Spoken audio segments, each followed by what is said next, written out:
There's not many times Big Renty's speechless, like, but it's here. The day we have all been waiting for.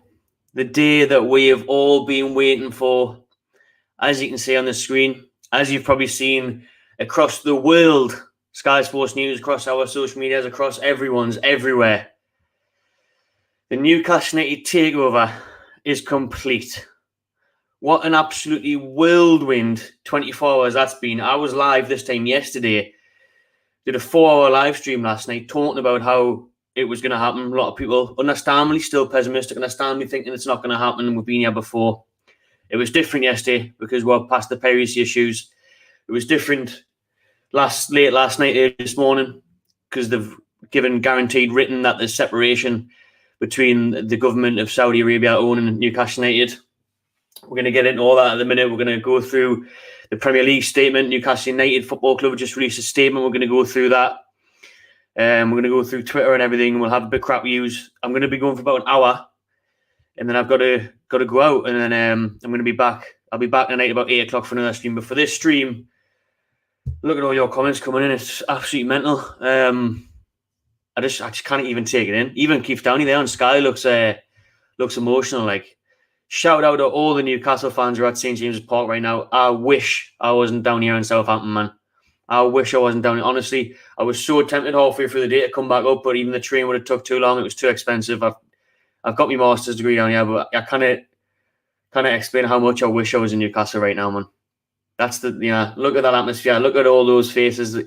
So good to see Geordies like this now. So good to see people happy and hope again. Hope again. That's the big thing today. Newcastle United fans, we have got our football club back. We have got our football club back. Mike Ashley is gone.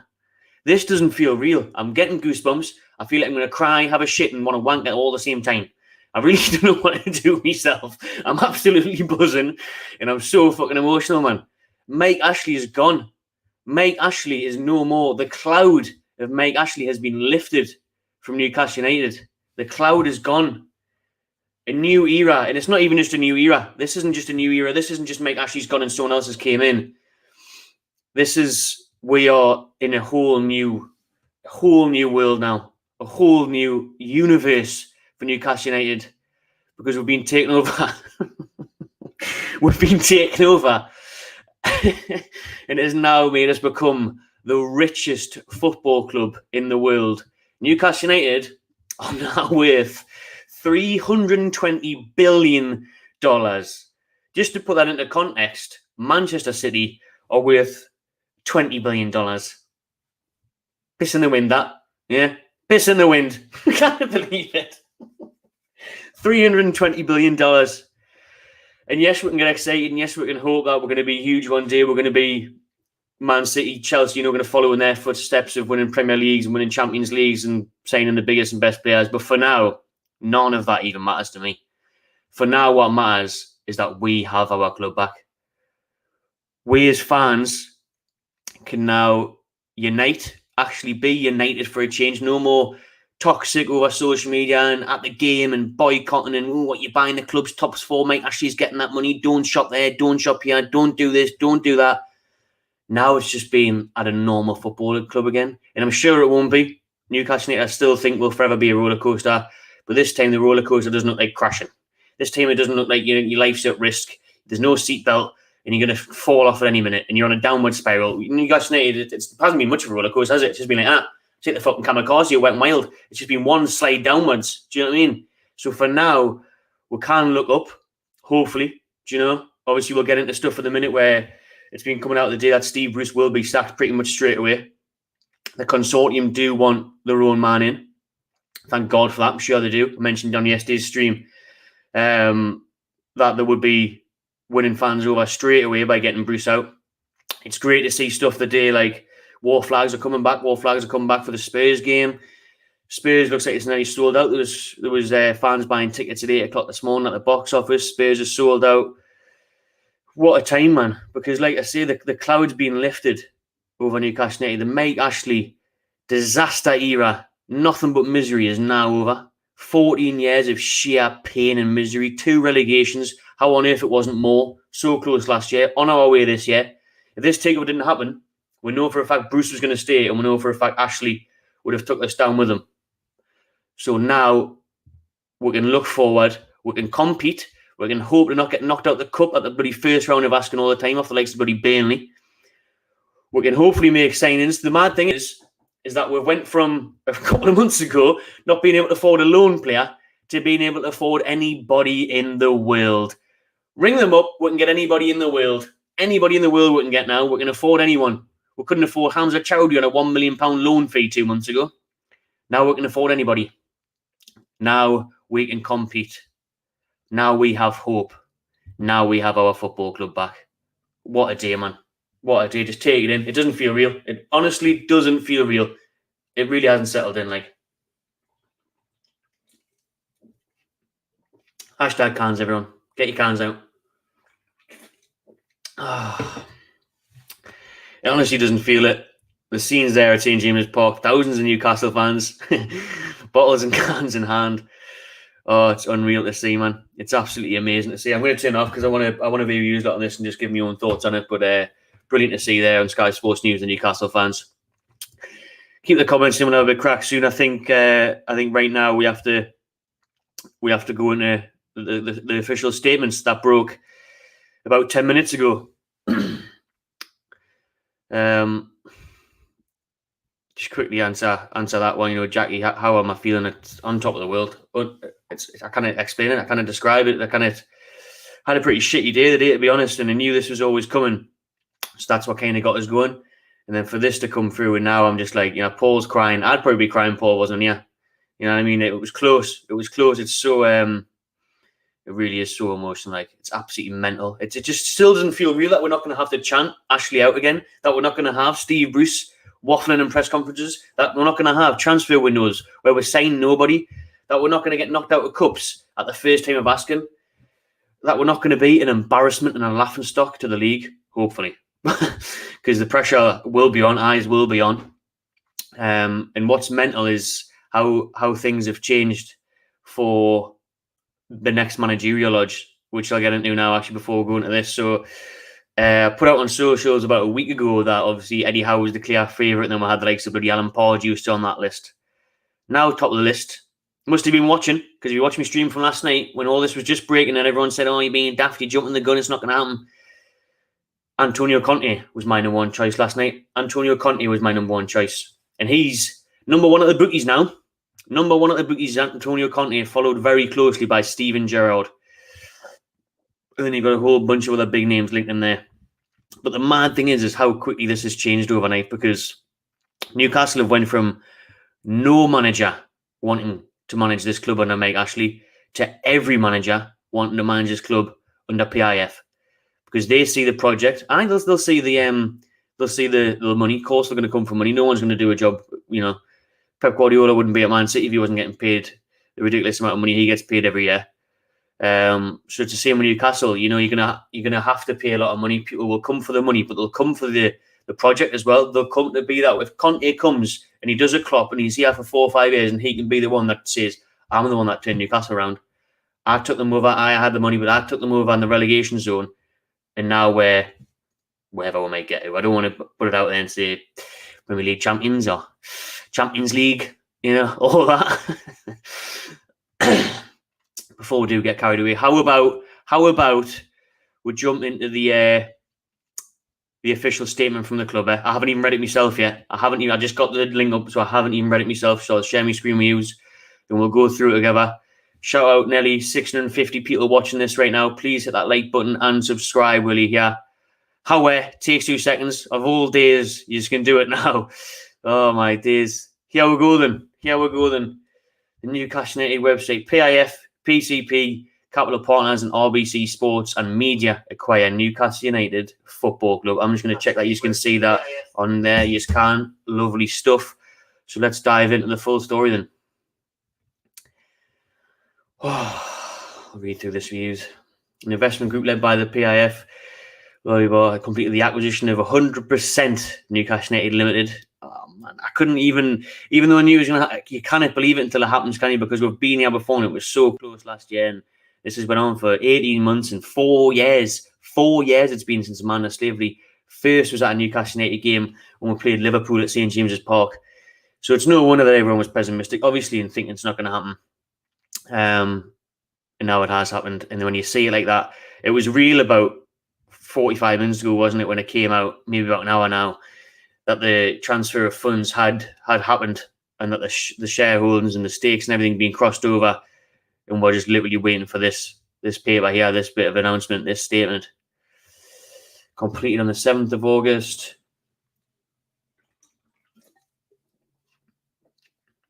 Like I say, I'm going to leave the stream at about 6:30, and I'm going to come back tonight because hopefully in that time we would have heard more from PIF on their plans and everything else of what they've got in store for Newcastle, and any maybe who's going to replace Bruce, or what's the goals in terms of the training ground, the infrastructure. So we'll come back for that later on tonight, probably at about 8 o'clock, 8:30. But this is the statement released just 20 minutes ago from the club. And the investment group is comprised of long-term patient advisors who have every confidence in the future success of the club. Today's announcement is the conclusion of a thorough and detailed process, and it has been fair play to PIF. You know, they've stuck with this. They could have easily given up on this last summer and just thought, bollocks, we're going to buy someone else. They've stuck with this, and that's what I'm happy about. They are like dedicated Newcastle United. They could have went and bought someone else. They could have. They've stuck it through, and you've got to love Amanda Stavely for that. She's been here for years now. Like I said, 4 years ago since the first game she went to at St James's Park, and she stuck it out. PIF have stuck it out, and we've finally got justice. We've finally got our club back. What else is there to pick out of this? So, His Excellency Yasser Al-Ramian, Governor of PIF, I think I pronounced that bloody lovely. That should definitely get us a job on the Newcastle board, that shouldn't it? Will serve as non-executive chairman of Newcastle United. Amanda Stavely, Chief Executive PCP Capital Partners, will have one seat on the board. Jamie Rubin will also be a director of the club, representing RB Sports and Media. For PIF, one of the world's most impactful investors, the acquisition is in line with its strategy of focusing on key sectors including sports and entertainment, and aligns with PIF's mission to actively invest over the long term, in this case to harness the club's potential and build upon the club's legacy. That's what we like to hear. We all know of Newcastle's legacy. They are one of the biggest clubs in England, one of the biggest clubs in the world still worldwide recognised, still recognise the black and white stripes, still talk about the Shearer and the Keegan days and the Sir Bobby Robson days. But those all stopped once something actually acquired the club, didn't they? And now, as they've said, we can start to harness the club's potential. We can build upon this. We can materialise the club's potential. Newcastle United can be the biggest club in England. There's no reason for it. If you look at Manchester City now being the champions, I'm not being funny, but Manchester United will always be the biggest club in Manchester, one of the biggest in the world, even with their lack of success. Newcastle, one city, one club, such an amazing fan base, so passionate, and all the potential of our stadium, of the city, of the history can now be realised. We can now finally kick on under PIF. Yasser Al-Ramian has said he's extremely proud to become the new owner of Newcastle United. He's talking on PIF's behalf there. One of the most famous clubs in English football. Yes, we are. Up the Mags. Up the Saudi Mags. We thank the Newcastle fans for their tremendously loyal support over the years, and we are excited to work together with them. I mean, if you look at how loyal the support has been under Mike Ashley, right, which is ridiculous, really, how amazing it's been. You now think of how amazing it's going to be when we actually get taken over, get a couple of bodies through the door, get the new manager in. That doesn't even matter, actually. You know how amazing the atmosphere is going to be next Sunday at Spurs. You know how amazing the away days are going to be now. They're already class. We already still sell out away days. But for the way it's going to go, man, it's going to be outrageous. It's going to be outrageous how mental the loyal support can get now. Now that the supporters' ambition and hopes and dreams are matched by the owners and PIFs and Amanda Stavely, there's fucking no stopping them. There's really no stopping them. If they do invest the money that they've got, all 320 billion of it, there's no fucking stopping Newcastle United. Amanda Stavely, yes, Mandy. Oh, Mandy. Let me hear you, Mandy. We need to get Mandy's number and get her on the stream. This is a long-term investment. We are excited about the future prospects for Newcastle United. So what we take out of that there is obviously it's a long-term investment. Again, they're not here. People said this about Roman Abramovich, to be fair. I remember a lot of talk was, oh, you're letting these foreign owners come in. Roman Abramovich is going to come in. He's only going to be there a couple of years. He's going to win the league and then he's going to do off and leave you with all this broken ties and broken club and all this debt and all that. You see how like 20 years later and the champions of Europe. So hopefully we have the same success. That would be absolutely lovely. Obviously, long-term plan, long-term investment. And this is the thing, it's not going to happen overnight. It's not going to be, right, January comes and we're saying Erling Haaland. It's January comes and we're saying decent players in the Premier League who aren't playing probably top six. Do you know what I mean? Players that can push us into the top six and then go from there and get a manager that can get the best out of them. The long-term plan, it's got to be in terms of building the infrastructure, sorting out the academy. The academy's a mess. We've had about 10 different bloody academy managers in the past 10 months. The kids are never getting a chance to go out on loan. Look at Matty Longstaff, for example, and everyone else, even the young players that have been here, and you think, oh, Sorensen, Sorensen, give Sorensen a chance, and where's he playing now? Bloody Aldi and Aldi FC in the middle of nowhere. Do you know what I mean? So you sort the academy out, get the people in the right places, get the proper director, the proper chief exec, the proper scouting, the proper academy, build all that out, burn the training ground to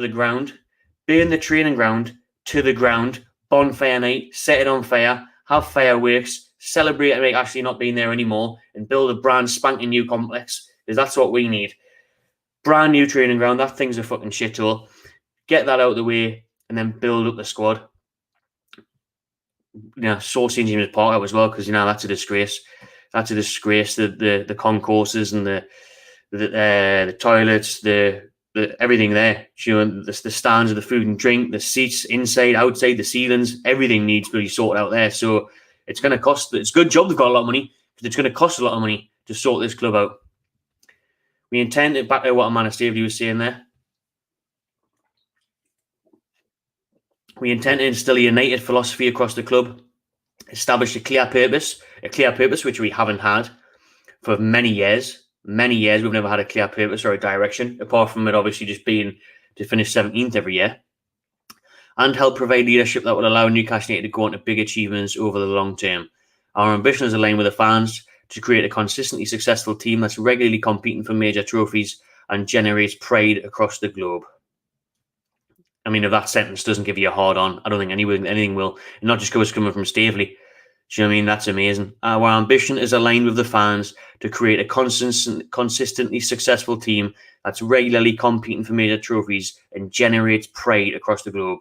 Two things that we've never done there under Mike Ashley: compete for trophies and have pride, because he sucked the life out of this club. But the less about him, the better now. Like, he's gone, Stavely's here. We're going to compete for major trophies, and we're going to have pride across the globe, and we're going to have attention across the globe as well. All eyes on us now, being the richest club in the world. Newcastle United finish off the statement from Jamie Rubin, who is a 10% stakeholder now in Newcastle. We look forward to a great future for Newcastle United. Newcastle is a fantastic city, which is why our family has been investing heavily in the area for many years. Rubin Brothers own the Newcastle Racecourse, I believe, amongst other things. I think shares in the Merit Centre and stuff as well. As he's alluded to, they're investing in the area for many years. To become part of this great club and its amazing fans is a privilege. Great that the Rubin Brothers have stuck around as well. The Rubin Brothers have got shitloads of money. A lot of people are saying, why aren't they just going to buy it? When obviously the issues with the Saudis and the piracy issues and that. But the Rubin Brothers, they might not want to become majority shareholders. They obviously didn't, but at least they stuck around to still put money in, to still get on the scene, to still be involved. We will build a true community club based upon our family's knowledge of the city and in line with our plans that we've worked on closely with Newcastle City Council to deliver long-term sustainable growth for the area. The directors of the investment group thank Mike Ashley for his commitment to the sale process. We would also like to thank the Premier League for its contribution to the regulatory process, which has helped lead to the completion of the deal. Yes, it may have took 18 months, but thank fuck it's over. Thank you, Ashley, for pursuing this. I will say that. And thank you for never having to see your hot, horrible, fat face ever again and never have to sing Ashley out again. Lovely stuff. Absolutely lovely. There's that state. Oh, Kegs, yeah. I've just noticed Kegs there. We just got just been obviously reading that screen, so we didn't see it. We'll drop that out and we'll bring Keg in. Hello, mate. How we doing? Had any good news today? On top of the world, mate. Absolutely buzzing, man. Must be in a dream.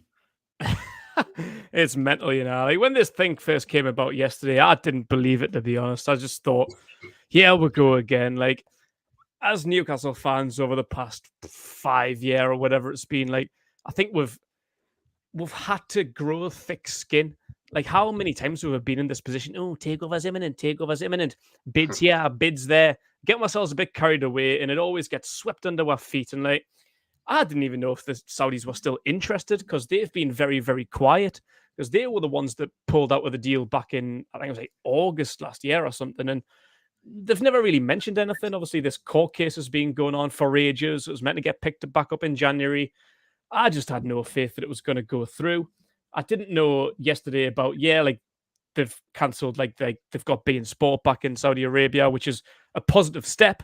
But I just thought it was a good step that didn't really mean anything until like a few months down the line. So the fact it's come about this quickly is a dream come true. This is what it should have been back then. Like even like 2 years ago when that was the supposed Dubai takeover. There was this one last June or whenever it broke. Like, we just wanted it to be quick. The fact that it's took like 18 months is a piss take.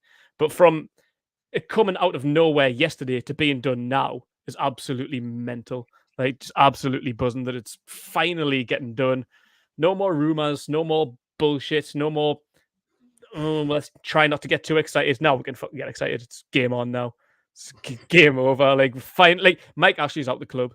That's the best thing. That's all we have ever wanted. We didn't even necessarily want filthy rich billionaires. Like, the fact that these guys have taken over with the money they've got, that's a whole other dream that we didn't even expect. We just wanted Mike Ashley out.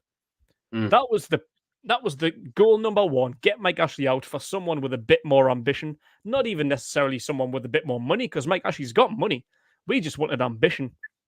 Now we've got these in. Like, Amanda Staveley's been fighting for years to get this done. The Rubin brothers have been with it since day one as well. I'm sure even the Rubin brothers, just between them, are richer than any other Premier League owner.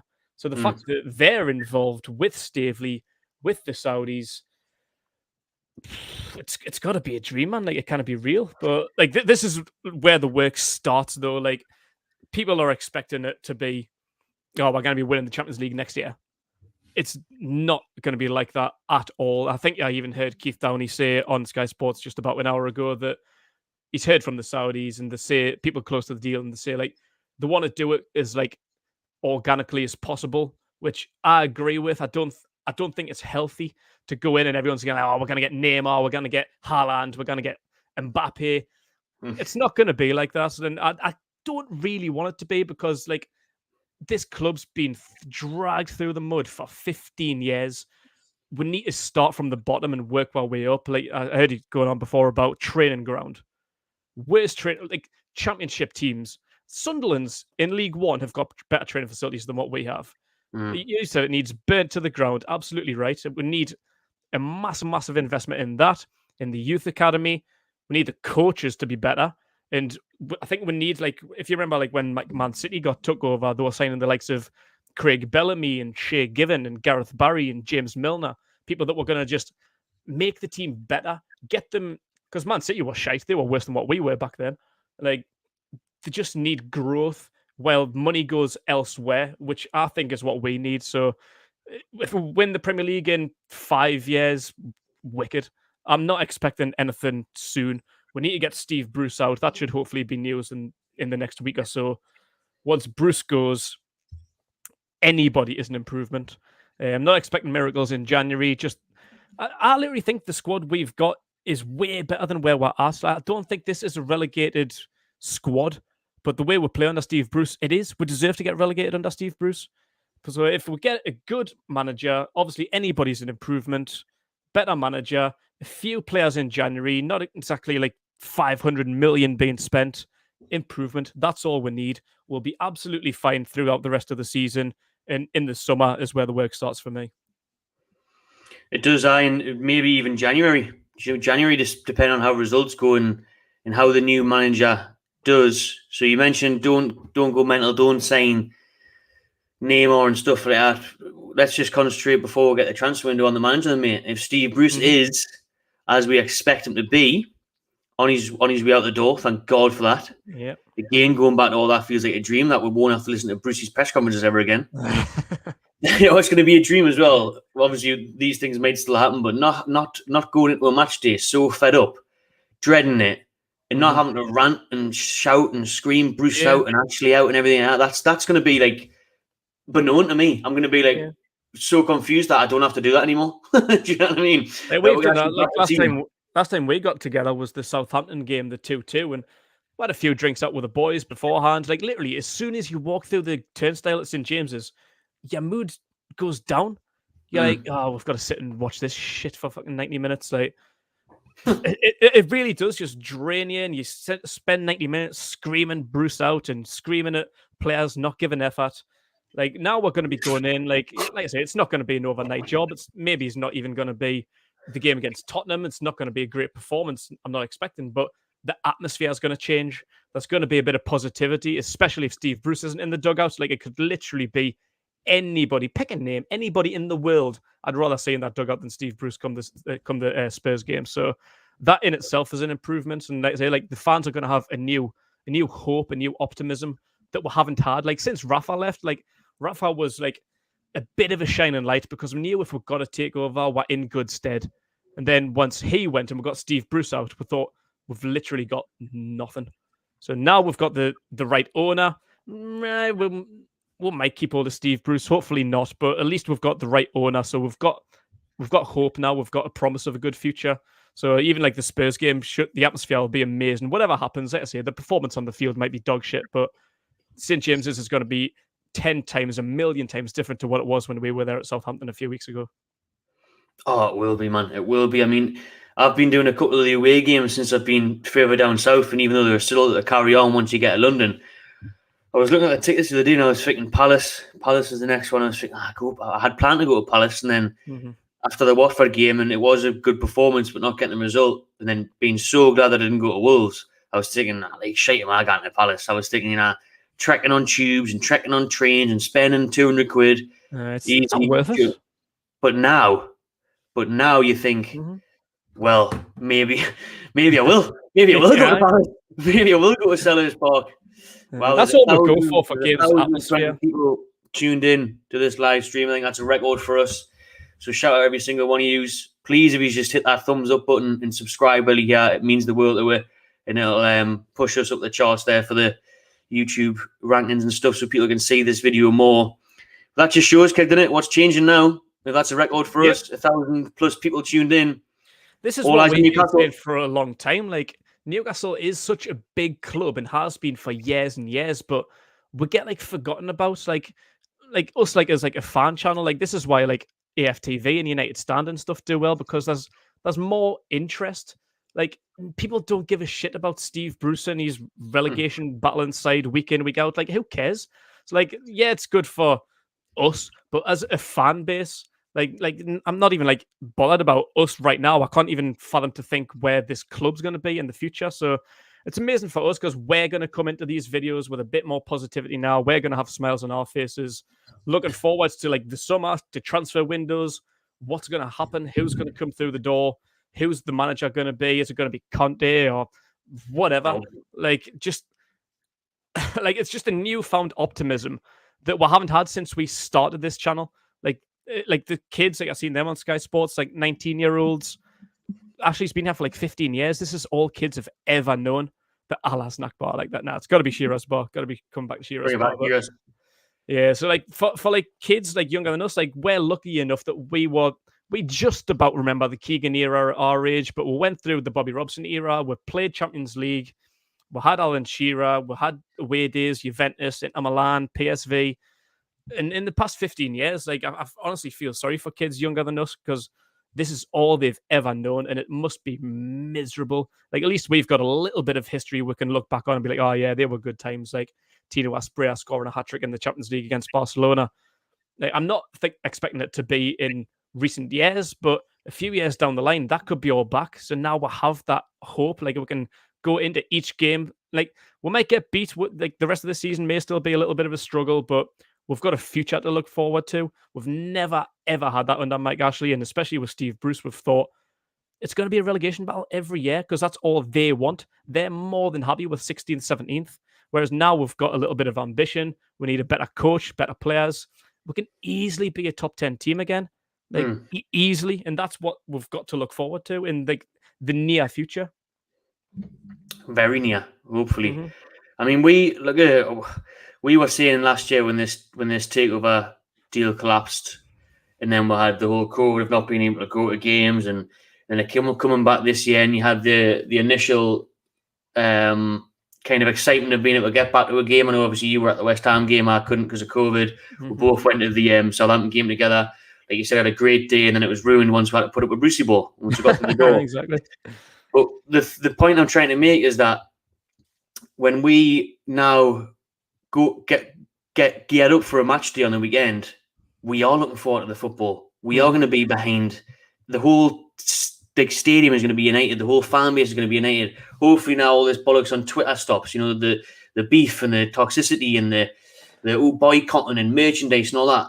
Hopefully that cloud is surely gone now, and we can be united as a fan base. We can get excited, and we can have a bit of optimism going forward, because we said we were falling out of love with it, weren't we? Really, we were falling out of love with it. I couldn't be honest with football with the Super League bollocks. We're falling out of love with football, falling out of love with Newcastle United, falling out of love with even the YouTube stuff, because this is amazing. I couldn't have done a 4-hour stream a week ago, put it that way, because I would have just been like, I can't get off. But it was the excitement, and it was the interaction with everyone that was watching and everything else that got us through it, in the hope that there was going to be change. So now it's the same, isn't it? It's like there's a spark again. I remember, like, just before COVID, being at the last couple of home games before that. I think it was Chelsea and Burnley, I think, were the last 2 home games before COVID. And I remember looking around the stadium and, like, I actually felt a little bit emotional because, like, it was shit. Like, we've always been like a 12th man. Like, fans from around the country know how good St. James's Park is, how good the atmosphere is, how good Newcastle fans are. And I was looking around and it was like a library. Like, there was just no optimism. Like, the fans just looked like they couldn't give a shit. And, like, I was thinking, like, this isn't Newcastle. The soul of us has been completely sucked out. And, like, this is where the club is now.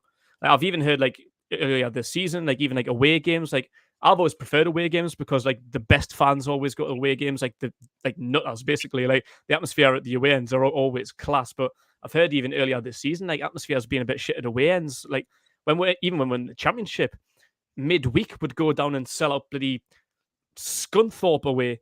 Like, now, like, it's just all changed. Like I say, like, I know performances on the field aren't going to change overnight, but the 12th man might be back now. Like, the atmosphere at St. James's will be rocking. Away ends will be rocking.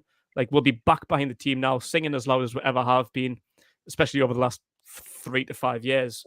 And that's just what I've got to look forward to, just having the club back, because this club was dying a slow, horrible, painful death for so long, and we've finally got new life.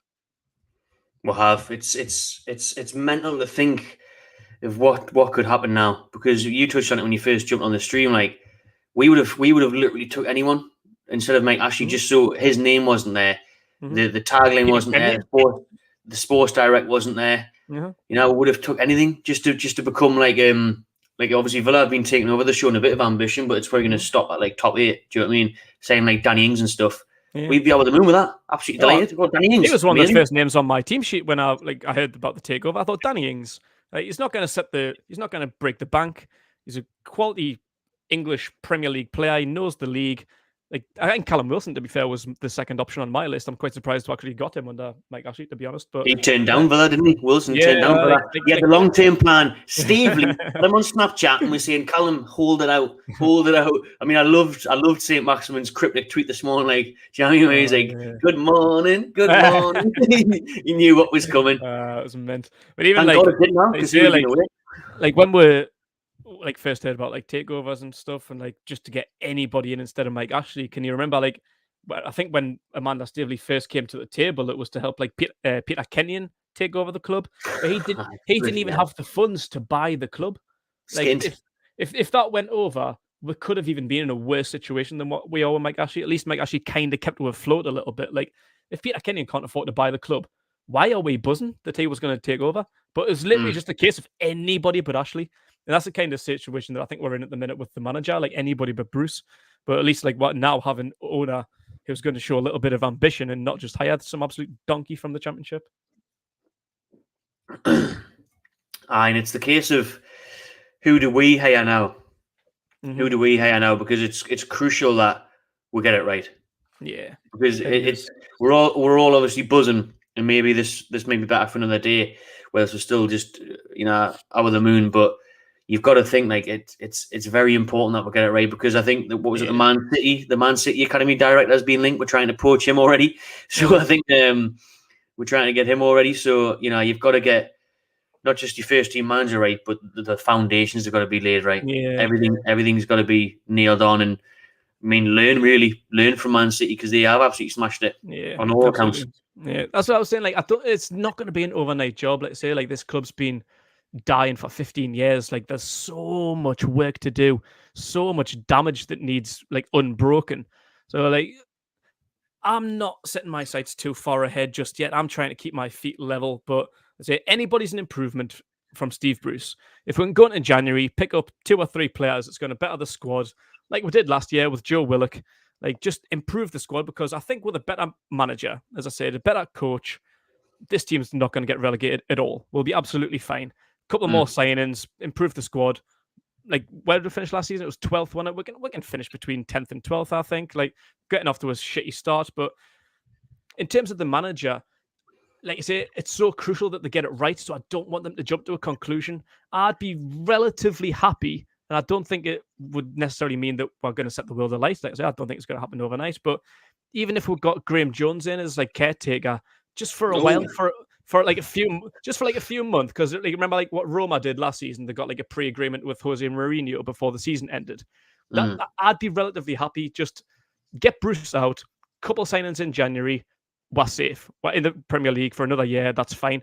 Then do the hard work, get the manager right, take time, and make sure that you get the deal done properly and ready for the new season coming in, where he's got a fresh budget for the transfer window and got all summer to work on the team and get ready for the start of the new season. So, like I say, anybody's an improvement for Bruce. So, like, they've got to get it so right. So, a caretaker manager, just an interim manager for a few months, I'm okay with that.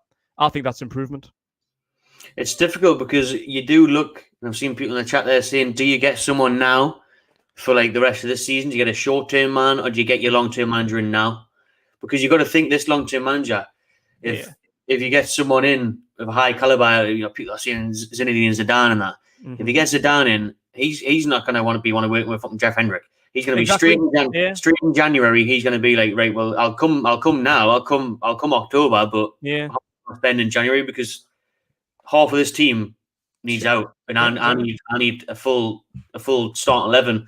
That's what I mean. Like, that's why I'm happy for like slow progression until the end of the season, just to survive and make sure that it's right by the summer.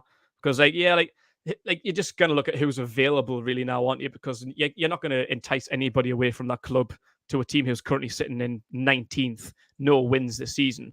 Like, Zidane's available, Conte, Eddie Howe, they're maybe just like the top. You can maybe look around who's in a job, like Allegri, Ten Hag, Gerrard, whoever it is, but they're not going to want to leave now and fight for us to get relegated. Let somebody else do that job. I think anybody could do that job. Like I say, like, it's an improvement from Bruce. We need a few better signings, and we'll be in the league. That's why I think they need to start looking for the manager, and it could take a long time. That's why I'm more than happy with an interim to start with. Like, if people think we're going to finish top 4 this season, you're out your fucking mind. Like, we'll be lucky to still survive. Like, even doesn't matter. I don't care who the manager is, who we're signing in January. We'll be lucky to break top 10. So we need to just keep our feet on the ground, keep our head out the sky, and just be happy that it's here. The takeover's happened. Don't get a bit cocky. Don't get arrogant that we're going to win the Premier League next year. Like, I just want to see improvements, because we've been so drastic for so long. Anything's an improvement. If we finish top 10 next season, mint. I'm over the moon with that.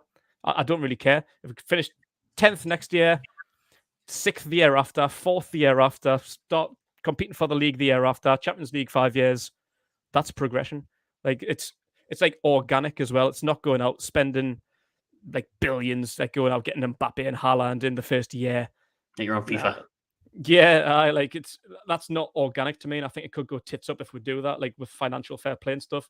Like Man City's done that, having like Champions League bans, and look where Barcelona are now. They're right up shit's creek. Like I don't want that to happen in Newcastle, so I want it to be organic growth, step by step. Start with the training facilities, start with the academy. Give St James's a lick of paint. Well, a bit more than that, to be fair. Good fucking knock it out. But you know what I mean? Like it's not a bad stadium. It's an old historic stadium. 52,000, still one of the biggest in the country. There's nothing wrong with it. It's just become a shithole through neglect. Like it just needs modified. Like that's all it needs. That'll cost a couple of million.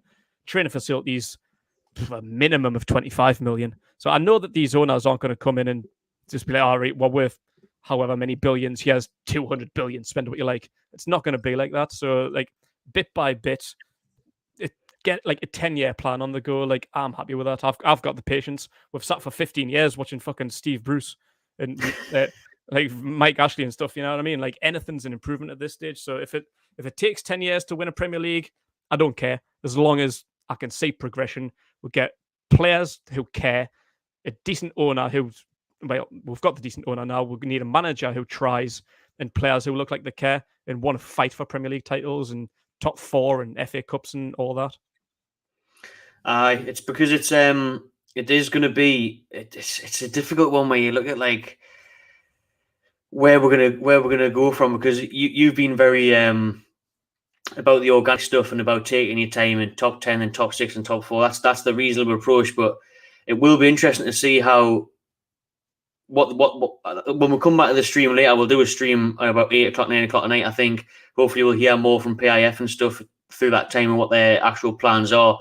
Some people are obviously counting things that are 200 million to spend in January. And I mean, if that is the case, then that's just mental.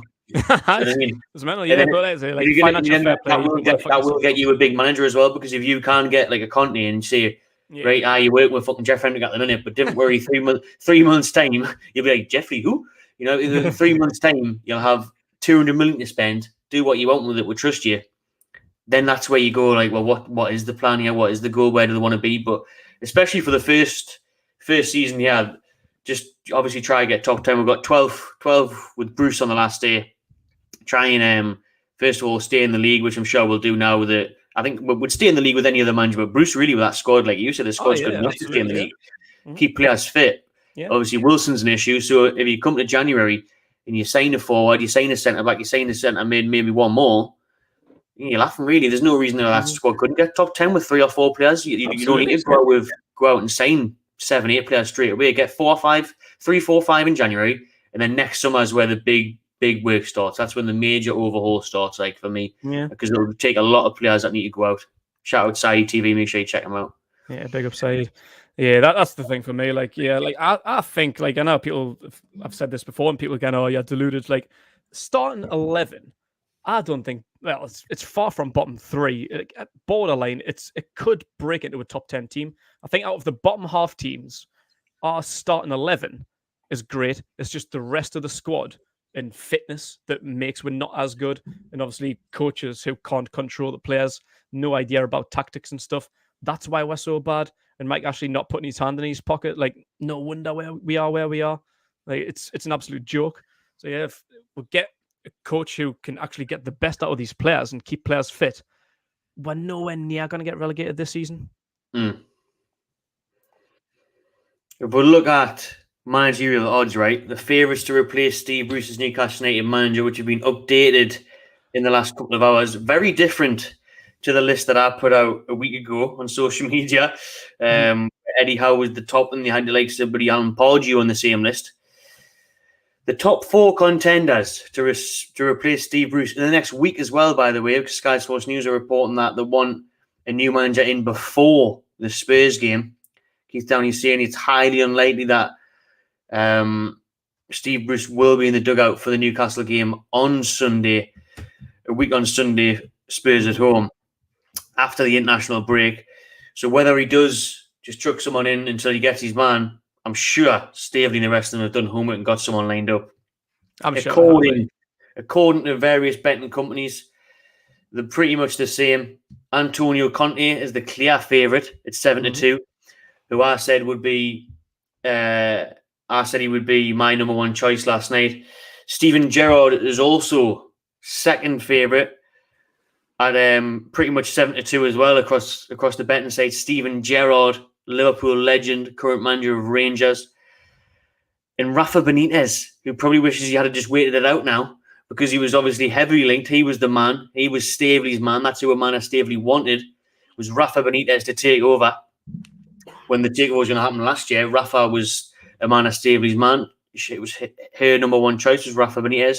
He's at 9-2, even though he's doing well with Everton at the minute. Yeah. And then you've got Eddie Howe at 6-1. And then you've got the likes of Zidane and stuff like that after him and various others. King, out of those four, we'll just go with Newcastle, since we are now the richest club in the world. You're saying that. We can't get anyone we like. We will pay silly wages. You know, that's how Man City got Pep Guardiola, paying them, 5-6 million a year, something like that. We can't get anyone we want, really. You know, we're thinking, oh, just give it to him, do that, do this. But we can't get anyone we want now if the owners want them, if they want to put the money in. These guys are worth 320 billion, 5 million a year, 10 million a year to Conte or Zidane. It's fuck all. Do you know what I mean? So if you want to pick someone, who would you pick? Anyone out of those? I think the most sensible choice would be Eddie Howe. I think we can do better than that. Like I would like. I think Conte would be a good pick. I don't think Rafa would come back. Well, I think he would come back if he was available. If he got sacked from Everton, he would come back tomorrow. But he's doing a good job with Everton. Like his family's in Liverpool. He loves it on Merseyside. So if he was a free agent, he would come back. But at the minute, he wouldn't. Conte, I think, is a good long-term choice. But I think for where we are now, like Eddie Howe knows the Premier League. He's been in relegation battles before, which is where we are currently. Like that's what we need to do first and foremost, survive in the Premier League. So if we're going to talk about replacing Brucey next week, I think Eddie Howe's a good choice because like he's been down there, he's been relegated, he's survived relegation, he got Bournemouth promoted. He's done it all. He even got them up to I think they finished 7th or 8th or something in one season. So he knows the Premier League. He's a young manager. He didn't go to Celtic in the summer because he didn't want to agree with their transfer policy. So I'm pretty sure he's not going to have any fucking qualms about ours at the minute. That's why he couldn't go to Ashley. Yeah. No, he was never going to come. This is what I've been saying. Because we've been with Eddie Howe for a couple of years now. I'm like, he's not going to come. And refusing Celtic based on the transfer policy proved that to me. And even this, since the start of the season, people's been like, no, we'll get Eddie Howe. He's not going to come to Newcastle under Mike Ashley. Are you mental? But now I think it's a real possibility. So I think he's the easy option. I would like Conte. He's experienced. He's won stuff all over the place. But I think currently, he'd probably accept the job based on wages. He'd accept the job based on the future.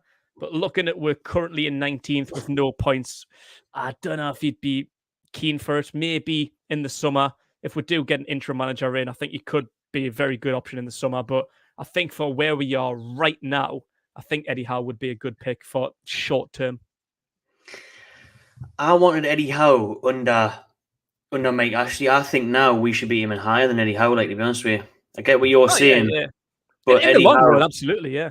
But Eddie Howe with money as well, I think Eddie Howe does better when he hasn't got money. Do you know he made some stinking signings at Bournemouth, didn't he? Big money signings on Solanke and stuff. That didn't work out. Jordan Ibe and that. But when he first came to Bournemouth, the squad that he brought up was a lot better than the squad that he tried to assemble with money. Yeah. So for me now, I think if we can get someone like Conte, it'll just blow my mind. Yeah, because mental. He was massive. Every Arsenal fan wanted him a month ago when Arteta got off to an awful start in the Premier League. I think Benitez would have been good to bring him back, but in the same way, I think fresh start, new era, new dawn. Yeah. Don't leave that shit in the past. Don't go back to your ex. Do you know what I mean? Leave that shit in the past.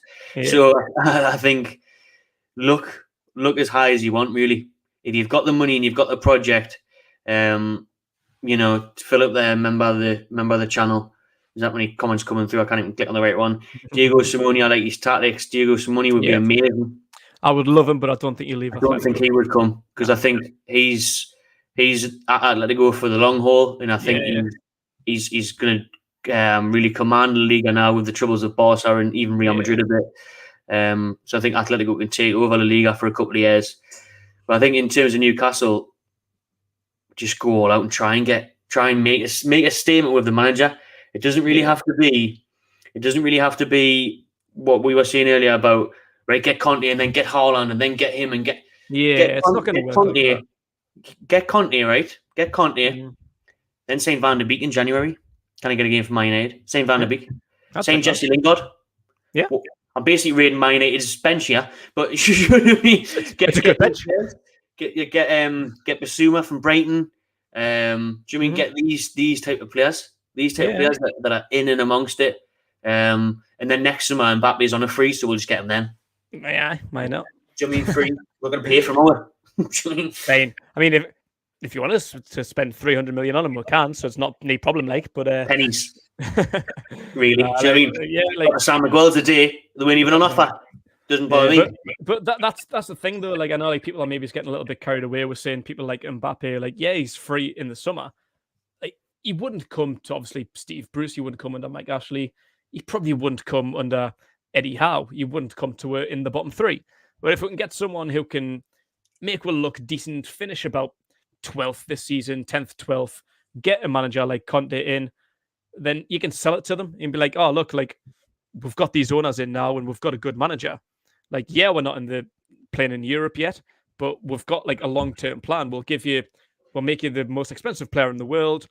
And then we've got this plan. We're going to build a team around you. You're going to be our marquee signing, like what Man City did with Robinho. Granted, it didn't work, but like that's what we could do, and it's not going to cost a fortune. Like maybe it's in wages, but what is PSG even signing for? It was like 140 million or something a few years ago, wasn't it? So you get him in on it free, gives him more money to play around in, building a squad around him with a good manager, would be in the top 6 easy.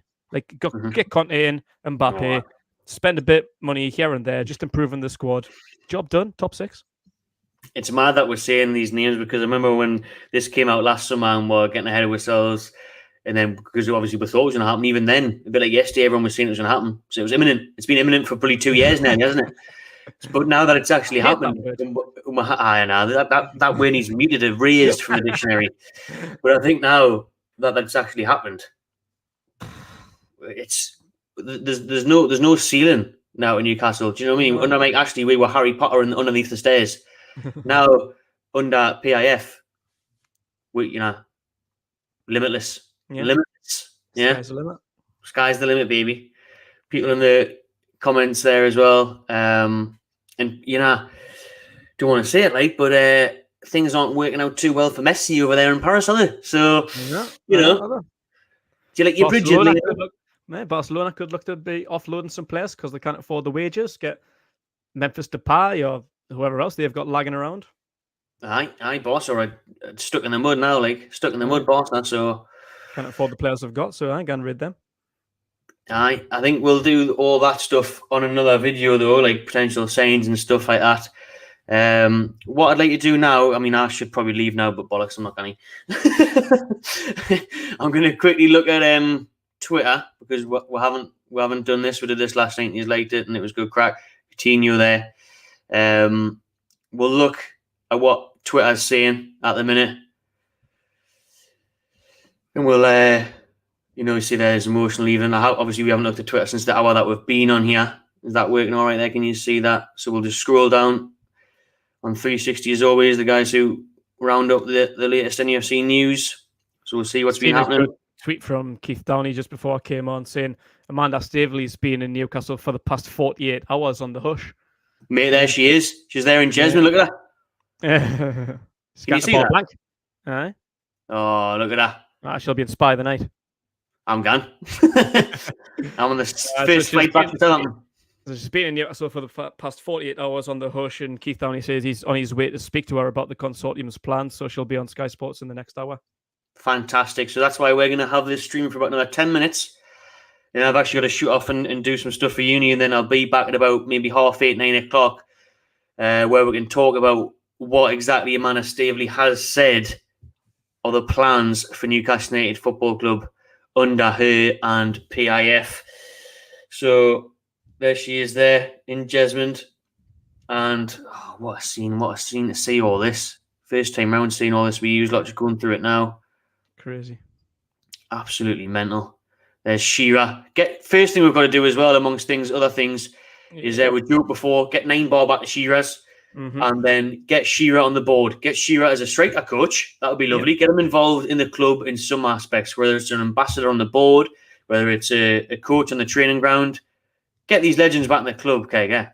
Oh yeah, absolutely. Yeah. Like they make a difference. Like I know, like they might not be overly experienced in roles, but I think like having someone like Shearer, he's not just a legend, but like he's a local lad, so he is a Geordie. Like he's nobody better that could have the teams and the fans' interest at heart. So I think like it would be a good deal. Like Eddie with Arsenal, like he's not really doing a great job over there. I don't think Arsenal fans are overly keen on him, but Shearer, like legends like that, being in and around the club, just in like in an advisory role or a coaching role. Like even if Keegan could come back as an ambassador or something, not like for like a major role, but like he's always had the club's best interest at heart. He knows how to get success out with this team. So if he's just there in an ambassador role or whatever it is, it would work. Like it would work. Like let's say, like we're not expecting him to be fucking head coaching out. Like Shearer might not be interested in coaching, but just having them in and around the club on a daily basis, given like imagine like Shearer giving like Callum Wilson and Maximin just some advice. It's priceless. Absolutely. That's it. It's showing respect between legends in the club and the history, and it shows the impact they can have. Imagine just a big game on the weekend, even before the Spurs game next week or something. Shearer pops in the dressing room. How much is that kind of lift up players? Do you know what I mean? Shearer pops in for 2 minutes. I don't even know when the last time he would have been in and around the club because he hates the club just as much as every other fan does. Like over the past few years, like you wouldn't go near a Mike Ashley owned club with a barge pole. He's been there, got shit through the other side. I know for a fact, like he's got no interest in. Like it's not that he hasn't got interest. He's just the same as us. He's just as pissed off, but he's got like a bit of a personal grief with Mike Ashley. That's why I know he wouldn't get involved even if he was asked. Like, you'd tell him to piss clean off. But now doors open for him, and I know he would want something to do with it. Isaac Hayden there. Cheers to Isaac Hayden. Look at him saying, enjoy your cans, NUFC fans. Exciting times for the club in the city of Newcastle. One of the players that may survive the cut, to be honest, would be Isaac Hayden, and there won't be many of them. It's mad that people, like, the players are even, like, commenting, because I think maybe it's, like, even, like, out of, like, respect, the players might, like, not say anything, like, so, like, but Mike actually just hasn't had a relationship with anybody. I'm sure, like, even, like, people like Lascelles, the club captain, says he's only met him once, maybe twice. Like, if this was, like, the Leicester owner, people would be devastated. Like, I remember when, like, the Leicester owner's dad died. It was, like, a mad moment for, like, British football, not just for Leicester fans, even for us. It was devastating because of the work he put in, not just for the football club, winning the Premier League, but for the community of Leicester. But nobody gives a shit about Mike Ashley. Like, Maximin and Hayden wouldn't be on Twitter being like, oh, it's a great moment. What? Because Mike Ashley's pissed off. Aye, you're fucking right, it is. Yeah. Like, if that was any other owner, players wouldn't be tweeting. Because the problem has been at Newcastle, it's the fans have obviously felt the lack of ambition from Mike Ashley, but so have the players. Do you know what I mean? It's like going in. It's like this is their job, this is their work. They want to do as best as they can. They want to. Footballers want to win trophies, want to compete. Imagine how downhearted it is for them every week as well. Do you know what I mean? It's the same as if you're going to work wherever you work. You work in a bar, and the manager's a dickhead, and he's an arsehole. And you know what I mean? You'd be like, oh, I can't be arsed with him today. Every week for them, it's like, oh, can I be arsed with this regime? Can it be arsed to have a relegation battle every year? Terry McDermott there. Fantastic news for Joey's Newcastle supporters all around the world. It's been a long time coming. Yes, it bloody has, Terry. Yes, it has. Good to hear from Big Joe, because he hasn't been well, hasn't he? Aye. Hopefully he's on the mend. Nick DeMarco there has been on it throughout. Yeah.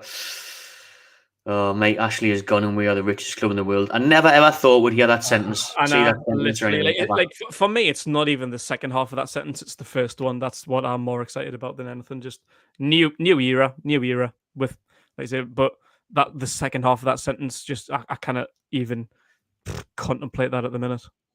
This is unreal. Keg, you should be in amongst this. You're in Newcastle. I'm 5.5 hours away down in Southampton. I would love to be amongst that. Look at that. Oh, what a night it's going to be in Newcastle tonight. It's going to be a messy one. Oh, aye. Good to see fans, ex-players, current players, all sheer jubilation at the fact that Newcastle have been taken over. Oh, it's good to see Grant as well. Yeah. Loads of shit the admin in Newcastle. Getting Well, that's good to see. That's good to see.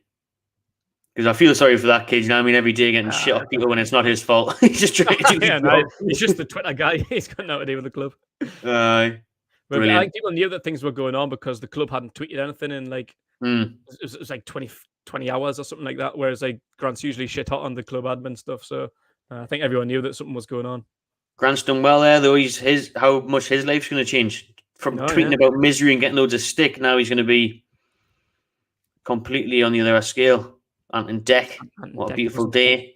Oh, Fabrizio's tweeted. That's when you know it's done. Oh yeah. Long-term investment for big achievements. I went through the statement earlier. And obviously, Stevie's getting pictured. How does it feel to be a Mackham? Ask Paul, doesn't it? Meanwhile in Sunderland. Get into it. That's amazing. That's amazing that Newcastle United players. Out of anything he could have posted, he's going to have a dig at the Mackhams. Bless them. Bless them. He's not even on it. He's not even bothered about it. Oh, great for the fans. Great for the new era. Now we'll just stick a knife into the Mackham. It's lovely stuff. Oh, mate, you know what? I just cannot wait. Like, I don't know how quick it's going to get done. Like, now the Tottenham game isn't for like another nearly a week and a half at this rate, but Sports Direct signs are going to get taken down. It's going to be look amazing, mate. That's a moment that I've been looking forward to for years because it's so tacky. It just makes the place look lifting. Like I think I said it during the Southampton game. Like, I was just looking around the wall, thinking, like, is there this need? Like, why is there so many? Like, literally, like one by one, all around the grounds, all around every little spare space in the stadium. There's this fucking Sports Direct sign. Like, we know who you are. We know you own Sports Direct. Like, free advertising, that's great. Just a few would do, mate. Like, if someone literally went around and counted the Sports Direct signs, that'll be easily over 1,000, 2,000 maybe. Like, you don't need that many signs. It just makes the place clogged up and look lifting. Do you know what it opens up to as well? It opens up to not that they need it, but a lot more investment. All that free space now is going to hopefully be taken up by local businesses and stuff. There should be a bloody Magpie Channel logo somewhere in the ground. That would be nice, wouldn't it? Do you know what I mean? I can't afford it, but if they want to, they don't need the money, so they want to support local businesses, local grafters. You know, get Greg's in there. They've got plenty of money. Keith just tweeted a couple of minutes ago saying he spoke to Amanda Stavely, who says that she spoke to Steve, Bruce and Jamal Lascelles this afternoon, but says she's made no decision on Brucey's future yet. Oh, really? Well, there it is. There it is, Faze. I mean, she would say that. Like, she's not going to come out and be like, he can fuck off tomorrow, pack his bags. Like, she's always going to come out with that kind of, like, political response. Like, I don't think he'll be sacked tomorrow. I think, like, they'll probably have a board meeting. They'll probably discuss what's on the table, and he might be gone by the time the Spurs game happens, but let's say that's about a week and a half away. So yeah, hopefully it happens, but yeah, I don't expect it to happen in the next 48 hours. Nah, I mean, I don't think so. I think they would have had someone lined up, but they've got to have had long enough. What's that? They've had long enough to discuss it. I'm sure they've got that plan in place. Aye, exactly. They'll have, I mean, just like the betting companies have got lists, they'll have sources, they'll get them from somewhere. And Newcastle, PIF, and Amanda Stavely, they'll have lists, they'll have a short list of who they're going to get in. Chris from Gallagher Shots is trying to give us a video call, yeah? Fucking I'll answer it for the crack. Mate, I'm doing a live stream, yeah, man, you're on. And his signal's horrendous. Hopefully the Saudis get some better Wi-Fi. Mate, you seen how fucking busy it is? Yeah, can't see the screen.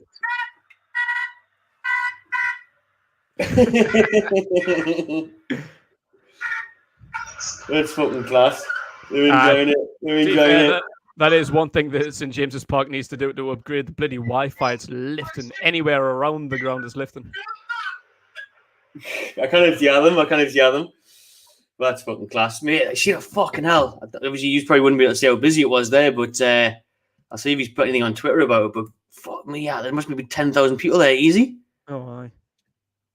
Oh, I fucking wish I was Newcastle. Fuck that doing Masters for. Nah, he's not there. Stump Peg's there. She messages us before. Is she? Oh, getting some content, is she? Good shout.